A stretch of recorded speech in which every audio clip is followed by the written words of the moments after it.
Hello mga sangkay mga kalingap! Welcome back to my channel. For today's video, gawa tayo ng reaction patungkol dito sa tatlong itlog na umuwing luhaan, walang bitbit ni Singkong Duling doon sa birthday party ni Edo, no? Bakit kaya? So bago ang lahat, may galap shoutout kay Kuya Val, kay Ate na kay Kalinga Prab, kay Tita Mina Haramilyon, Tita Kong Fayots, kay Manay Tere ng San Diego, California, at sa inyong lahat na patuloy na sumusuporta at nagmamahal kay Sangkay, mega love shoutout. So ito na nga, napanood na natin yung upload ni Kalinga Prab patungkol dun sa birthday celebration ni Edu, no? And lahat ng katanungan natin kung si Viancy nga ba ay a-attend o hindi, no? Kasi ito yung sinabi ni Dr. Love na hindi nga daw a-attend si Viancy at kanyang itatago, no? And kita natin na nandoon si Viancy, sabi ko na sa inyo, di ba? Na 90% na darating yan at hindi maaaring hindi dumating dahil yan ay napaka-special na araw ni Edu, no? Na imposibleng hindi siya sisipot. And ang ano natin dito, hindi umobra yung gimmick ni Dr. Love, no? Yung kanyang mga drama, yung kanyang paawa effect, no, na kanyang paiyak-iyak, na siya'y nalulungkot, no? Wala nang effect, no? Hindi na umepekto. Alam ko na maraming mga tao, no, na nabawasan na yung pagtitiwala dito sa kay Dr. Love sa mga ganitong pangyayari, no, na para bagang pinaglalaruan na lamang yung mga viewers dito ni Dr. Love.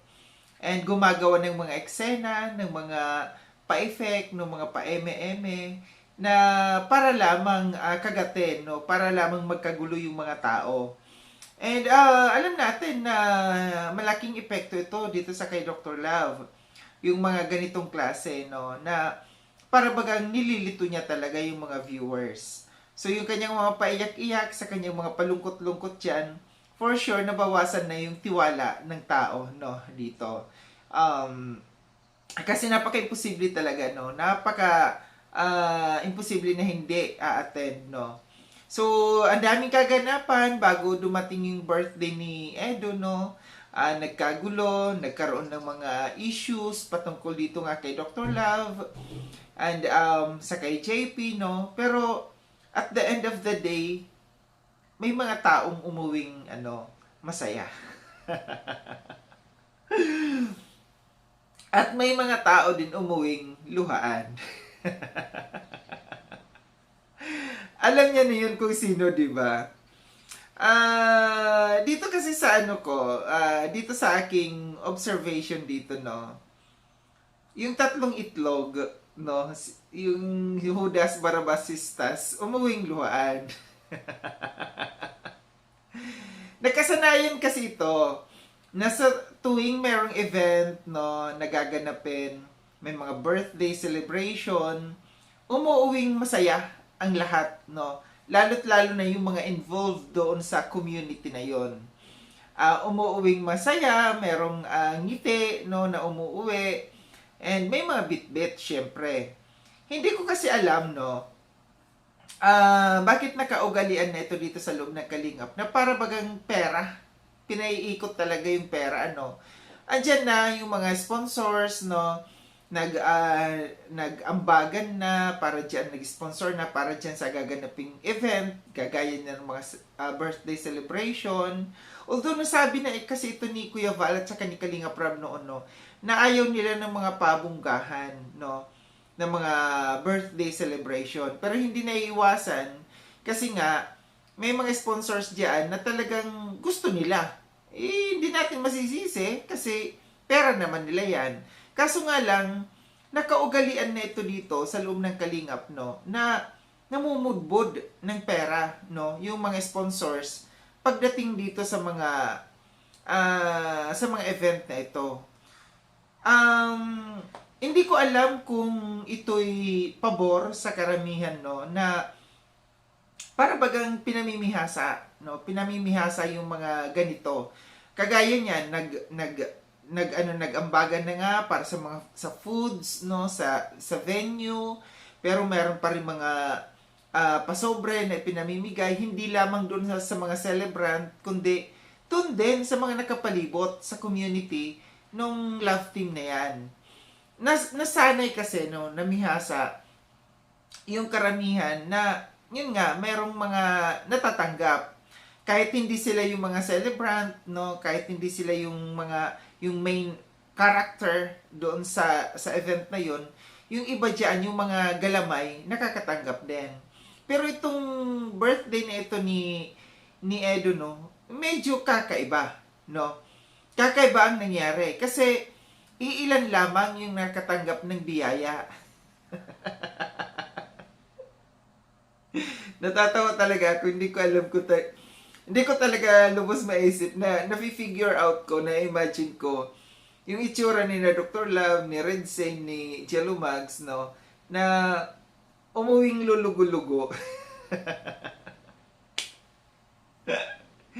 Sila kasi talaga yung kasi imagine, no, nasa community sila ng EDC, no, and kasi gaya ng sabi ko, nakasanayan na yung mga galamay dyan, pagka may event, yung mga galamay, nakakatanggap talaga. Pero selected lamang. Piling-pili lamang yung mga nakatanggap dito. So meaning, may mga tao talaga, no, may mga sponsors na dyan na nabubukas na yung kanilang isipan, no, na nare-realize na nila na itong tatlong ito, pera lamang ang habol talaga ng mga ito. Kasi siguro malaki din yung effect dito sa mga pinaggagawa nila. Sa mga lalo na sa Dr. Love, no, yung ginagawa nila yung hindi maganda na gumagawa ng eksena, no, na pampagulo, na nililito yung mga viewers, no, kagaya dito sa sinasabi na itatago niya si fiancé, kailangan dadaan muna sa kanya. So, malaking effect ito sa kanya.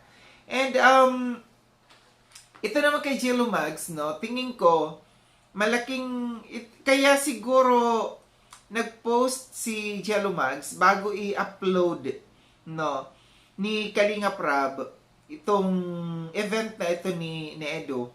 Inunahan niya na mag-upload. Alam natin na naging usap-usapan din itong upload niya patungkol dun sa Judas, no, and konektado dun sa pera. And sinabi ko na ito sa inyo na sabi ko, malamang sa malamang walang natanggap ito. Kaya nag-post ng ganito. O, di ba? Hindi ako nagkamali, no, ng hinala na itong taong ito wala ngang natanggap. Nagpahayag siya kaagad ng kanyang emosyon, no. Inunahan niya yung post, inunahan niya na malaman ng mga tao, ng mga viewers na sila'y walang mga natanggap na pera. Pera lang kasi talagang ang nasa utak nitong mga ito eh. So malamang sa malamang, gumawa na lamang ng issue. Yung paliwanag ni Jello Mags, na paliwanag niya na dahil nga daw siya sa mga taong sa mga nagpo-post kaagad, yun yung kanyang paliwanag.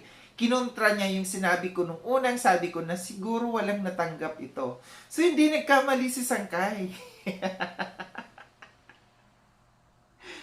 Nagkatotoang hinala ni Sangkay, no? Na itong ito, kaya nag-post ng ganito, nadihado, no? Nadihado siya at wala siyang natanggap talaga. Kaya nga ito yung malaking leksyon sa inyo, no?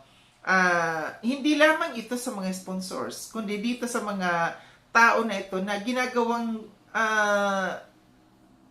palabigasan yung mga sponsors, no, na umaasa sila sa mga bigay talaga ng sponsors.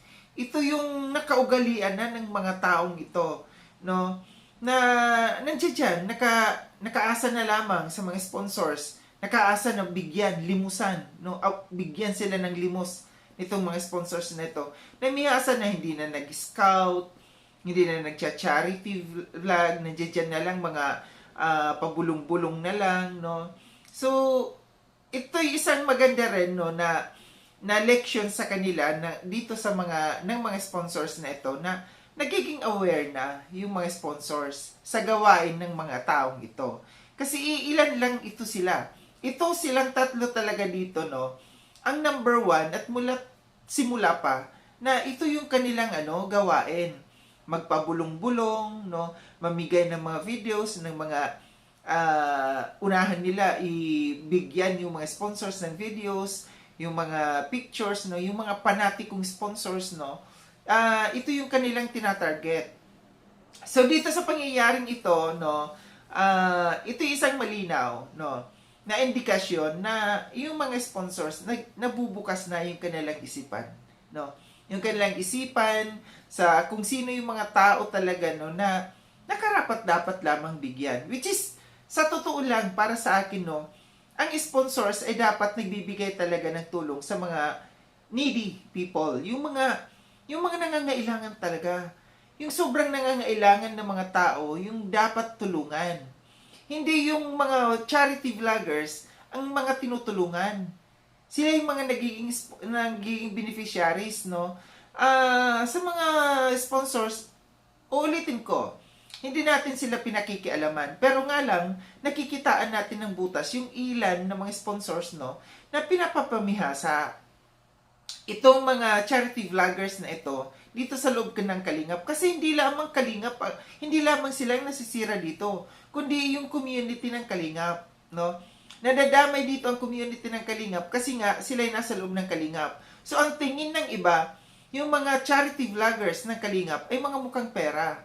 Ito yung na dahil sa ilan na mga charity vloggers dito ng mga mukhang pera, nadadamay yung buong pangalan ng Kalingap.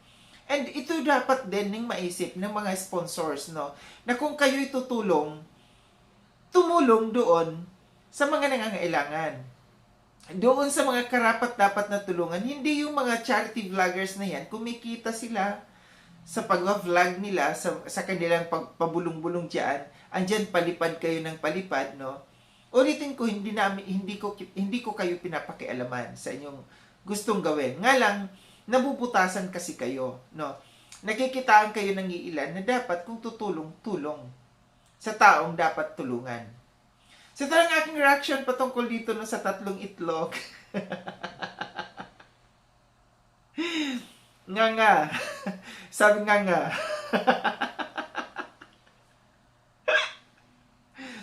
Butata. Ano pa? Nga, butata. Walang nakuha. No? Yan yung mga dapat na niyong tandaan, no? Na hindi habang buhay, no? Hindi habang buhay ganyan kayo. Namihasa kasi kayo. At nawili kasi kayo no?